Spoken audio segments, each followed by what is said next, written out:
And welcome to the David Tomsic Show, fighting tyranny one day at a time. It's Tuesday, June 10th, 2025. Thanks for joining me. Well, today we're going to talk about riots in L.A. Now let's step back from this. These riots started as protests and ended up in riots. And we see now there's protests in many cities across the United States, all over ICE and its involvement in deportation of immigrants. I'm going to go on record as saying I'm not for violence. I believe in peaceful protest. I back peaceful protest. I don't believe in burning cars, looting, getting people hurt. But unfortunately in America, we've seen this happen on numerous occasions. If you remember, the latest or the last time it happened was in 1992 when those police officers that beat up Rodney King were acquitted. The city went into a lockdown situation and riots did occur there. But let's move forward to 2025. These riots really are based on ICE and the basically deportation of immigrants. Now, there's a fine line here. First of all, let's go backwards a little bit. Donald Trump said he was going to get rid of all the criminals first, that were criminals that we knew were criminals. Murderers, rapists, molesters, thieves, gang members, cartel members. These people were going to be rounded up and deported. They still needed their day in court, and many of them didn't get it. That's a whole nother rabbit hole we're not going down today. But that was the plan. But that was really never the plan. Donald Trump never was going to settle for that. His goal was to get rid of every immigrant he could find, to sort of make America white again. And as true as that is, I'm not going to get too far down that rabbit hole either. Let's just suffice it to say he was never going to just get rid of illegal immigrants. He was going to get rid of everybody. Even if they're legal, he was going to get rid of them. And that's been happening. We've seen people that have papers stating they can stay here, that are legal here, that he's still trying to deport. That tells you the plan really was just to get rid of all the brown people. And I digress by saying that, but that's true. So these protests, whatever actually started them exactly, let's leave that behind as well. There's a bigger problem here. The problem is that Donald Trump now, first of all, went over the head of Governor Gavin Newsom in California and directly called up the California National Guard and federalized them. This is not how it happens. It's not how it's supposed to happen, and it should not happen that way. This should definitely go through the governor of a state, in this case Gavin Newsom, who would call up the National Guard and, if needed, would contact the president and work with the president to federalize those troops as needed. But Donald Trump did this on purpose. He does not like Gavin Newsom because Gavin Newsom is a Democrat of a state with its own economy, basically one of the biggest economies in the world. Trump hates this. He hates California. And he was going to make his power play here. So this is what this video is about. It's not so much about illegal immigration. I'm for immigration. And I know, and I'm going to say this before I go forward, everybody wants to tell me illegal.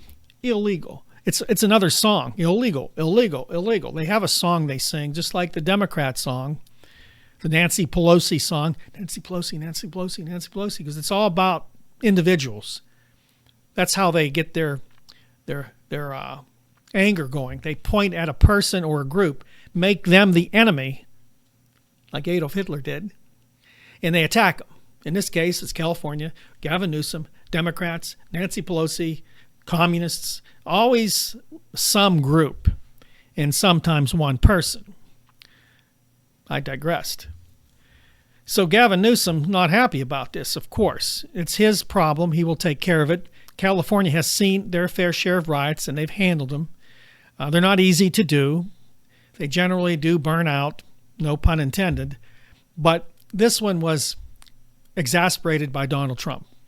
Now he's going to send, with his buddy Pete Hegseth, the Secretary of Defense. You remember Pete.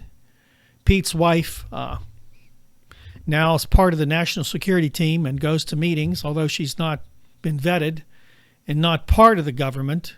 She goes. And remember, Pete sent her and other people who weren't on the secure list, including reporters, top secret plans for America's attack on Houthi rebels in Yemen. Remember that? This is the guy. This is the unqualified, incompetent guy that they're now going to say, hey, Pete, send in the Marines. And he did. He sent 700 Marines to L.A. They're going to guard government buildings. Now, they're saying these Marines aren't going to be used in law enforcement. This brings the part of the conversation I'm going to have with you that's important. Posse Comitatus. Many of you have not heard about it, but basically it was a provision that was put into place after the Civil War that American troops could not be used against its own people in any way, as law enforcement or in any other way. But a lot of this changed over the years. 2 Democratic presidents, under them, this was changed. Basically, it was Barack Obama and Bill Clinton. They changed the provision of this, Posse Comitatus. And I'm going to read this here. Now, in 2013, Barack Obama made a provision, a unilateral procedural provision that upended 130 years of a precedent rooted in post-Civil War Reconstruction legislation that now puts a tremendous amount of faith in the office of the president. This was done during Obama's term based on the fact that Obama was a president that was measured and steady. Although many right-wing conspiracy people thought he was going to bring a communist government to America, that he was going to usurp the Constitution and stay in office. Crazy talk from crazy people on the right. Never happened. Obama was not that type of person. So this provision was made knowing that people like Obama are usually president and they're not going to do anything crazy. Here's the problem with that. No one expected to have a madman elected to the office of the president in Donald Trump. So he has the authority, and this is what it says here. This provisional change has given direct access and authority to President Donald Trump to deploy the military on the streets of U.S. cities without really any issues, without having to fight Congress or the legal system. Now, many people don't worry about this. In the past, congressmen and officials from the Pentagon never thought this would be an issue until Donald Trump came into office. So this is a complicated scenario. Now, you can imagine Donald Trump can now send troops anywhere in the United States to any city, town, borough, or wherever without the approval of Congress or an appeal to the courts. He now has almost unlimited power, and he can wield that anytime he wants as long as he thinks it's necessary. So is this Posse Comitatus? Not really. He hasn't actually used these troops yet against the American people. But can he and will he? Is this the first step? Is this the testing phase? Well, the answer to that is yes. So where is this leading to?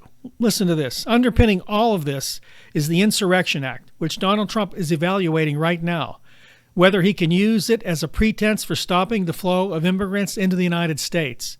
It was used about 30 times in history and last used in 1992 by George W. Bush. As you know, it was the riots in L.A. after those police officers were acquitted for basically beating up Rodney King, if you remember that. So what happens if Donald Trump uses the Insurrection Act? Well, the Insurrection Act bypasses Posse Comitatus. Again, Posse Comitatus prevents the president from using the military as a law enforcement arm against United States citizens. The Insurrection Act bypasses that, giving the president power in an emergency to quell unrest or outright rebellion using federal troops. Let's be clear. The U.S. military is not supposed to be part of the president's arsenal to manage domestic disturbances, and certainly not without congressional consent. So when Donald Trump skirted Gavin Newsom's authority over the National Guard and called them up and federalized them, he started a chain of events here that could lead to disaster. And now by sending in the Marines, this only escalated the troubles in L.A. and can escalate the problems that he's going to have across the nation. Now, Newsom criticized the president's move as purposely inflammatory and stated the federal government deployed 2,000 National Guard troops without request or approval. Newsom asked Californians to remain peaceful and not to give the federal government reason for further escalation. But he did not request or authorize the Guard's deployment, so he still did not back Donald Trump's deployments. Now, this is not a declaration of martial law. Remember that. This is basically a military action that Donald Trump is taking. If Donald Trump ever did declare martial law, it would be a bonus for him. He would love it because it would then remove all civilian authority. He would then be the commander-in-chief and actually be almost like a king. He would have ultimate authority, something he really, really wants. So Pete Hegseth wrote this. What a genius. The violent mob assaults on ICE and federal law enforcement are designed to prevent the removal of criminal illegal aliens from our soil, a dangerous invasion facilitated by criminal cartels and are a huge national security risk. The defense is mobilizing the National Guard immediately to support federal law enforcement in Los Angeles. And if violence continues, active duty Marines at Camp Pendleton will also be mobilized. They are on high alert. Of course, he did that since then. Notice he's using the cover of illegal immigration as an act of terrorism. This is a very, very gray area. It's one the Trump administration is forcing the federal courts to look at. They want to consider this basically a terrorist act. Of course, this is a very fragile claim to make, that these people are terrorists, that they would be declared as terrorists. This would undermine the Insurrection Act and would grant Trump broader powers and broader authority, which is not what we really want. Now, he's trying to connect the act of immigration with terrorism. That's not a very easy line to draw, but he's trying to make it because, again, for him to be successful in eliminating all the brown people, he has to come up with some legal case, even though if it's bogus. He has to try to make a point for his followers to agree to what he's doing. See, Hitler needed people to agree. He needed to find enemies. He needed to do things to get rid of his enemies, and he found ways, and he found supporters to do just that, to help him get rid of Jews, to get rid of communists, to make his white Nazi dream come true. Similar, huh? Don't you think? So where do we go from here? I don't know. I just wanted to bring this up because I know it's easy just to say these people are bad, arrest them all, what have you, but it's beyond the riots. That's my point here. The riots are, again, a symptom of our problem in America. And it's not immigration. It's a symptom of America as a dying empire. And people are looking for leaders to bring that empire back, to make America great again. Donald Trump sold himself as that guy. His big project was to get rid of everybody that is illegal, all the immigrants, although many of them aren't illegal, and he's still getting rid of them. It's beyond that.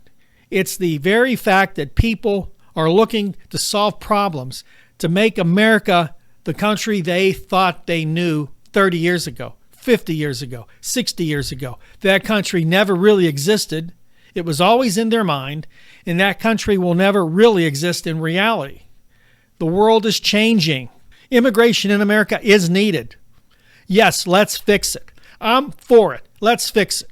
If you work here, you're going to become a citizen. This is what you need to do. If you don't want to do it, if you don't want to follow our lead, if you want to break the law, we will deport you. Let's just go with that. But the total war on immigration, it's just another symptom of a failing country, a country looking for scapegoats, a country wanting to blame somebody for its problems. Donald Trump used all that in his favor. He's going to make it great again. He's going to make it white again. He's going to make you rich again, although you were never rich, although you'll never be rich, none under the conditions we have here in America, all to build his little empire. Gavin Newsom made the statement that Donald Trump's doing this, and it sounds more and more like an authoritarian leader.